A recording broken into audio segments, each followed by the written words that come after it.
So I suppose it's a good thing that I do edit and go back and watch my videos, and I do know that I'm bad about skipping over starting. So, um, as I started to say in court, the reason he had me bring my work boots is because the one boot with the lift on it was it was like 8.5 pounds actually heavier than the other, and it was a pain in the butt to wear that stupid thing. Uh, when I first went back to work, that was the first thing they did was put the lift on because they said, "Oh, are you going to have trouble and whatnot?" And as it turned out, I started having terrible hip trouble, and I went to my primary care, and he suggested not wearing the lift because in my occupation, I was never on flat ground anyways, and it worked out in the better that I didn't wear it. But I should have worn a lift when not at work in my, street shoes or whatever, because now I'm having terrible hip problems because of that. But it is what it is. So, anyway, so they, he said that the longer they're out deliberating, the better it is. And they were out just, that short time, 20 some minutes, 23, something like that. And I knew for sure that everything we'd done and been through was for nothing. It was a waste. And get down to the blankie bobs. He's sitting here shivering. So, and the judge instructs us just before the jury comes in. He has a few things to say, and then he says that when the jury reads their plea or whatever, it wasn't a plea, but reads their findings, their facts, however you want to say it, there was to be no show of emotions, whether in anger or happiness or sad, however, none. And he said, I won't tolerate it a bit, and I will immediately have you removed from the courtroom and held in contempt. No, look. Buds, no. Get out of there. Come on, lay down. He's such a pain in the butt. It's definitely Jen's dog. Anyway, so, like I say, I knew that, and I turned and looked at my wife, and she knew by the look on my face that.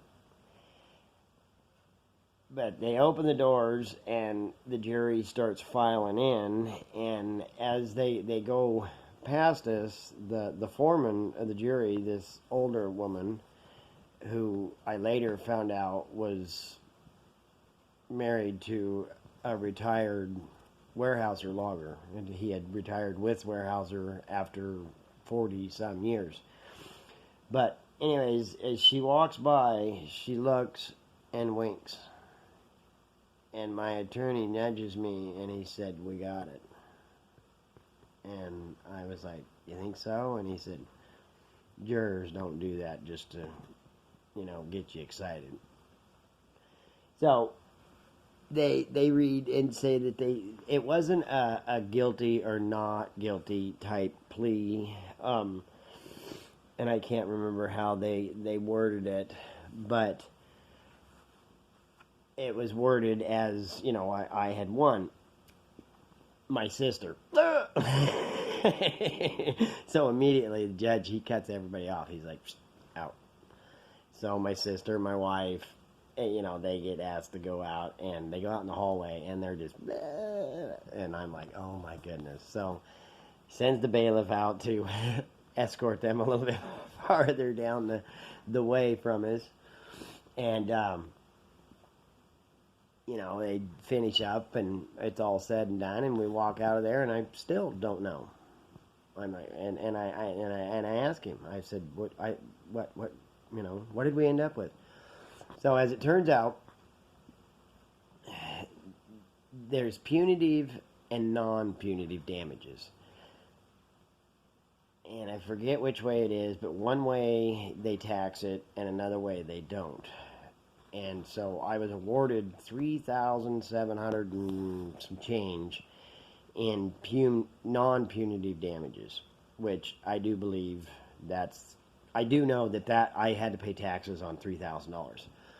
And then I was awarded $368,000 on not our punitive or however it was that I didn't have to pay taxes on. So it was almost $400,000. Well, for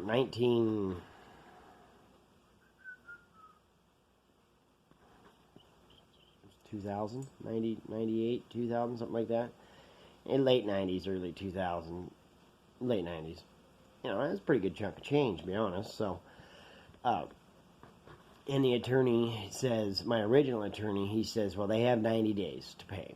And he said, just kind of depends on where you're at in the pay cycle and whatnot. He says sometimes they'll wait 89 days, some days, you know, not. And so, as it turned out, within the first 5 days, I got a check. And each check went to my attorney's office first, and I had to go in and sign it. But the thing of it is the 30% that my attorney would have got, and then since he brought the trial attorney in, he had to pay him out of his 30%. When the accident first happened, before I even got to the hospital to have my leg set, my employer denied the claim. It said that I had broke my leg off the job. It was 7.5 hours into an 8-hour day when I said, hey, there's an issue. And so that's why I got the attorney to begin with. And so my attorney got it overturned because there's absolutely no way. I mean, they didn't even have to investigate whether a person was going to work 7.5 hours on a compound fracture or not.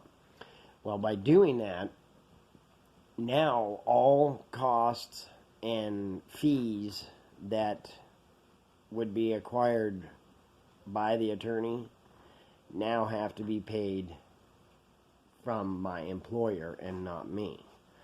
So when they awarded this money to me, it was almost $100,000 that I wouldn't have gotten, but the employer had to pay. So I got all of the $370,000, and then, you know, my attorney still got paid. So that was beneficial and helpful.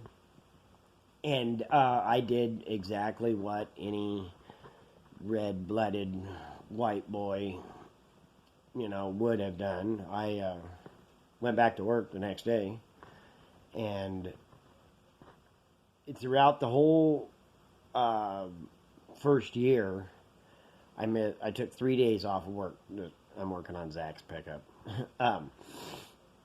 I took 3 days off out of that, and they called it the $64,000 flu because that's how much the first check was $64,000. But anyways, most of the people around me are 100% convinced that we blew the money and it's gone and lost forever. And not that I didn't spend some, and we absolutely did. I couldn't decide what make of pickup I wanted, so I bought all three. We had a Ford, a Chevy, and a Dodge. And we purchased a used mobile home, and that's another story time in itself. Anyway, so 70,000 of it got spent. 300,000 of it never got touched, and it to this day hasn't been touched. And it's in a retirement fund that I can't, or I can, but they'll penalize me so bad that it's, you know, it's not worth it. So, in doing that, because I knew being a logger and especially being a Jippo tramp logger, that the likelihood of a 401k was probably pretty slim. So that's where, and most of the people that are convinced I blew it are also the ones that never paid back what they borrowed too. So it definitely was an eye-opening experience. I wouldn't want to do it again, but I did learn a lot from it too. And what you may think is the way things should go. You know, oh, this has got to be. It's not always how it goes. So definitely make sure you have your P's and Q's, you know, in order, and you're paying attention to what's going on. So somebody could be videotaping you right now, and you never know. So that's my lawsuit story. And I'm sure there's parts of it that I forgot and skipped over and we'll think of again. So maybe we'll do it again some other day. Stay safe, friends. Get logs.